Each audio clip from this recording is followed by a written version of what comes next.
Ukrainian defense is the main topic of talks between the leaders of Ukraine and Poland. At a joint press conference in Warsaw, Volodymyr Zelenskyy and Andrzej Duda announced the agreement on a new defense package. The president of Poland also confirmed his intention to seek security guarantees for Ukraine at the NATO summit in July. In addition, Andrzej Duda announced the transfer of 4 more MiG-29 jets to Ukraine, plus another 4 already transferred. In total, Ukraine will receive 14 fighters. At the same time, Duda did not rule out the transfer of the entire MiG-29 fleet in the future. We are ready. I told this to Mr. President to hand over 6 more, which are being prepared. They could be handed over relatively quickly. We also have MiG jets which have been upgraded to NATO standards. We will need those MiGs for now, but when they are released as new aircraft that come into our service, like the Fa-50 jets from South Korea, like we hope the F-35 jets, I am convinced that in the future we can transfer another fleet of our MiG-29 jets if there will be a necessity to do so. Poland is currently one of the top 3 countries, together with the United States and the United Kingdom, in terms of military aid to Ukraine. According to the office of Andrzej Duda, Warsaw spent 1.5% of its GDP on aid to Kiev during the past year alone. Volodymyr Zelenskyy thanked Poland for its unprecedented support. The leaders also discussed economic cooperation, sanctions policy, infrastructure projects, and Poland's participation in the reconstruction of Ukraine. It will really bring our peoples, our businesses closer together. It is important for us that Poland is one of the main partners in the reconstruction of Ukraine. We want Polish business to be one of the leaders in our market among other partners. Poland is the largest economic partner of Ukraine. Today the trade turnover is the largest with Poland. We hope it will continue to be so. The president of Poland awarded Volodymyr Zelenskyy with the Order of the White Eagle. The oldest and highest Polish award was given to the Ukrainian president for his activities in ensuring security and steadfastness in defense of human rights. The president of Ukraine said that this award is addressed to every Ukrainian who fights for the victory of Ukraine and the whole world. Thank you to every Polish citizen for what you have already done supporting Ukraine. You have stood shoulder to shoulder with us, and we are grateful to you for that. I think there is a historical relationship between our countries, a historical result and historical strength. Millions of Ukrainians have taken refuge in Poland. I really believe that this is the beginning of the fact that there will no longer be any borders between us in the future, political, economic and, very importantly, historical. Poland and Ukraine signed a memorandum of cooperation in the reconstruction of Ukraine and an agreement on the joint production of 125mm tank ammunition, a number of other official documents about cooperation. From the first day of the war, Poland stood up for Ukraine, and Ukrainians with their blood have clearly written on the barricades their program for the future. They want to be in NATO, they want to be part of the European Union, and Poland strongly supports these aspirations,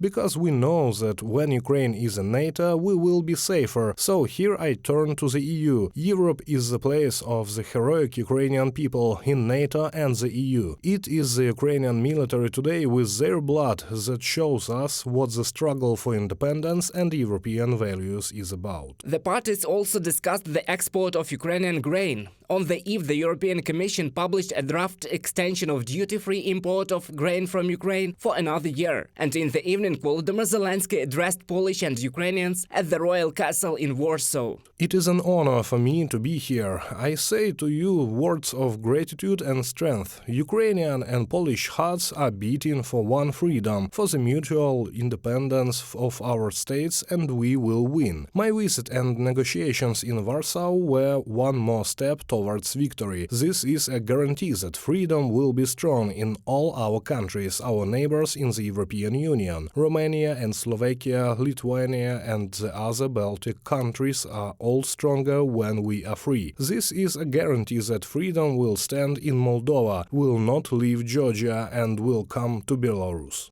Presidents of Ukraine and Poland took part in Ukrainian-Polish Economic Forum. The First Lady of Ukraine also had a number of meetings. Olena Zelenskyi met with Ukrainian doctors, completing a practical course on emergency medical care. The First Lady also opened a new Ukrainian audio guide at the Warsaw Rising Museum and met with Ukrainian refugees. Reported by Roman Smoler, Yulia Granovska, UATV News.